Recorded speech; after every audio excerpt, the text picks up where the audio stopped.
अब देखो, थोड़ा और आगे जाते हैं, जैविक आवर्धन क्या होता है। जैविक आवर्धन का एक सिंपल भाषा में देखें कि मिट्टी से कोई पदार्थ पौधों में गया, पौधों से जंतुओं में गया, जंतुओं से मानव में गया।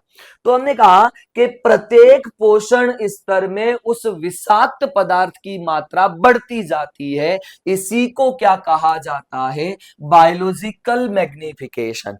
तो हमने कहा प्रवेश पीड़कनाशी, जो हम जहर वगैरह फसलों को कीड़ों से बचाने के लिए डालते हैं, वो रसायन मिट्टी और जल के माध्यम से पौधों में अवशोषित होते हैं।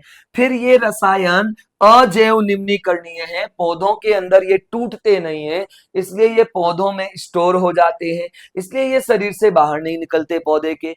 पौधे को खाया, सपोज करो हमने पौधे की सब्जी खा ली, पौधे का अनाज खा लिया, हमने कहा वो आगे शीर्ष पर सर्वाधिक चला गया। तो जैव और अजैव निम्नीकरणीय पदार्थों की मात्रा उत्तरोत्तर पोषण स्तर में बढ़ती है, इसी को जैविक आवर्धन कहा जाता है। तो मैं आपको लिखवा देता हूं इसकी परिभाषा, कि अगर कभी आपको बोला जाए कि जैविक आवर्धन होता क्या है, तो हमने कहा कि अजैव निम्नीकरणीय अजैव निम्नीकरणीय पदार्थों पदार्थों की मात्रा पदार्थों की मात्रा पदार्थों की मात्रा